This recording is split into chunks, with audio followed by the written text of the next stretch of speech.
There was a famine in the land, besides the first famine that was in the days of Abraham. And Isaac went to Abimelech king of the Philistines in Gerar. Then the Lord appeared to him and said, Do not go down to Egypt. Live in the land of which I shall tell you. Dwell in this land, and I will be with you and bless you. For to you and your descendants I give all these lands, and I will perform the oath which I swore to Abraham your father. And I will make your descendants multiply as the stars of heaven. I will give to your descendants all these lands, and in your seed all the nations of the earth shall be blessed. Because Abraham obeyed my voice and kept my charge, my commandments, my statutes, and my laws. So Isaac dwelt in Gerar. And the men of the place asked about his wife, and he said, She is my sister. For he was afraid to say, She is my wife, because he thought, Lest the man of the place kill me for Rebekah, because she is beautiful to behold. Now it came to pass, when he had been there a long time, that Abimelech king of the Philistines looked through a window, and saw, and there was Isaac, showing endearment to Rebekah his wife. Then Abimelech called Isaac and said, Quite obviously she is your wife. So how could you say, She is my sister? Isaac said to him, Because I said, Lest I die on account of her. And Abimelech said, What is this you have done to us?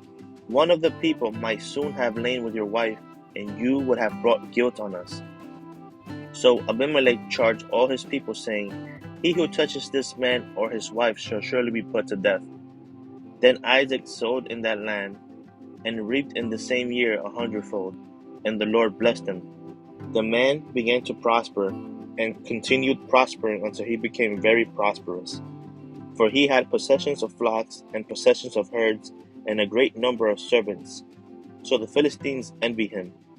Now the Philistines had stopped up all the wells which his father's servants had dug in the days of Abraham his father, and they had filled them with earth.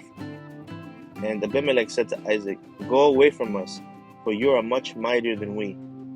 Then Isaac departed from there, and pitched his tent in the valley of Gerar, and dwelt there. And Isaac dug again the wells of water, which they had dug in the days of Abraham his father, for the Philistines had stopped them up after the death of Abraham. He called them by the names which his father had called them.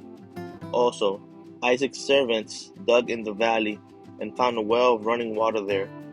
But the herdsmen of Gerar quarreled with Isaac's herdsmen, saying, The water is ours.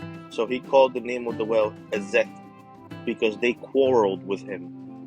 Then they dug another well, and they quarreled over that one also. So he called its name Sitnah. And he moved from there and dug another well, and they did not quarrel over it. So he called its name Rehoboth, because he said, For now the Lord has made room for us, and we shall be fruitful in the land.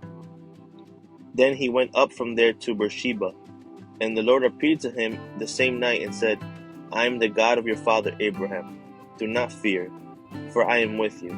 I will bless you and multiply your descendants for my servant Abraham's sake. So he built an altar there and called on the name of the Lord, and he pitched his tent there, and there Isaac's servants dug a well. Then Abimelech came to him from Gerar with Ahuzath, one of his friends, and Phicol, the commander of his army. And Isaac said to them, Why have you come to me, since you hate me and have sent me away from you? But they said, We have certainly seen that the Lord is with you. So we said, Let there now be an oath between us, between you and us, and let us make a covenant with you, that you will do us no harm, since we have not touched you, and since we have done nothing to you but good, and have sent you away in peace. You are now the blessed of the Lord. So he made them a feast, and they ate and drank. Then they arose early in the morning, and swore an oath with one another, and Isaac sent them away, and they departed from him in peace.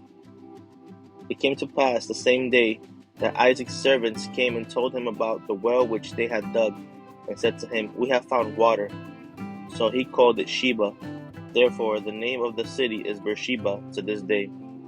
When Esau was 40 years old, he took as wives Judith the daughter of Beri the Hittite, and Basemath the daughter of Elon the Hittite. and they were a grief of mind to Isaac and Rebekah.